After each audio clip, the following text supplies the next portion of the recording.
Hi, it's Doc Chelle with Dr. Test Prep. Thank you for caring about yourself to do better on the PSAT and SAT math, which is the focus of our series. Remember, Khan Academy is amazing, but they don't spend time in the Desmos calculator, which we do. We are doing Khan Academy Unit 7, Lesson 9 on data inferences. We're doing some harder examples. If you have my book from Amazon, it's $14.95. We're on page 137. The National Science Museum's annual science fair invites 500 students to compete. Over 4,000 apply each year. If a random sampling of 200 applicants suggests that 25% of applicants focus on the environment, how many projects are anticipated to be about the environment? Okay, so basically speaking, there's a lot going on. This whole idea of the random sampling of 200 applicants is actually, a lot. Like it's extra information. Really, we really care about is this 25%, because even this over 4,000 apply is information. They could have just said 25% of applicants focus on the environment. There you go. It's 25% of 500. So really, really simple. We're just going to do 0.25 times 500. So part of math is just understanding what matters and what doesn't. Now, it would have been helpful if I put 0.25 instead. So there's other ways we could do it more challenging, but if you really know, like, does this information matter? Does it not matter? It will make a difference for you. Let's look at question 5. The Orange County Library System is doing a survey of their collections. The chart to the right represents the books at one library. If the percentages remain consistent and the county system owns 1 million books, how many books do they have in each category?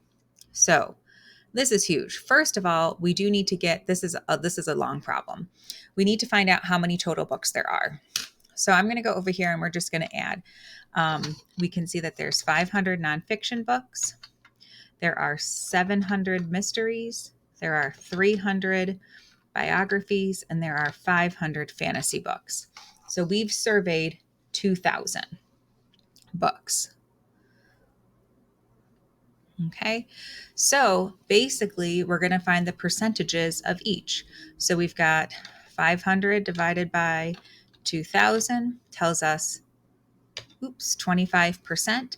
So 25% of 1 million would give us 250,000.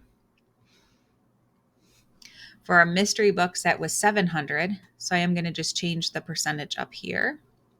And actually, let's just make this easy. We're going to make this a divide symbol, put X in the numerator and 1 million in the denominator. Let's just do it like that. So in this case, and then we have to go here, and we're going to have to make this be really huge, like 500,000. Okay, so in this case, we can see when there's 500 books, our number is 250,000. When there's 700 books, our number is 350,000. So this is for our nonfiction. Our mystery is 350,000. Look how much time I'm saying by just setting up the proportion. There's 300 biographies, so we'll just make this say 300. And now we can see that that's 150,000 for biographies.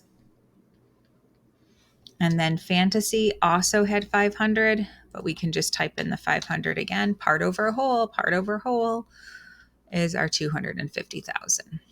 Okay, so we had to first do a total count of how many books there were, but then we could do the percentages and solve the problems.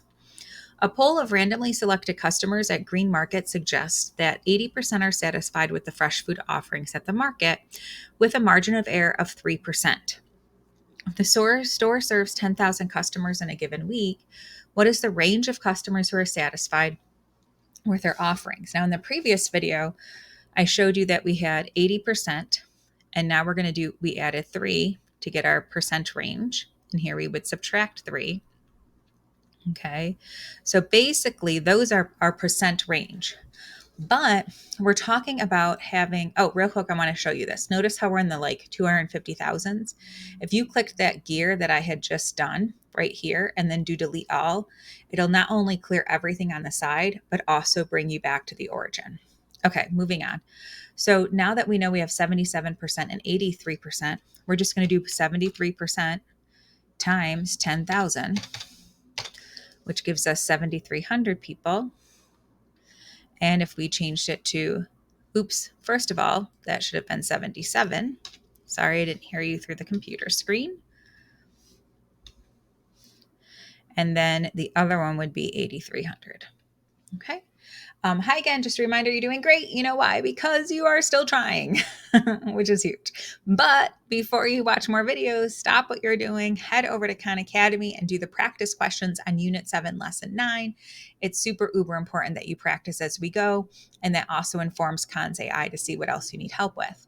When you do come back, though, we are going to be looking at evaluating statistical claims, which is our last lesson. We have two parts, but our last lesson in Unit 7. All right, I'll see you soon. Thanks for coming.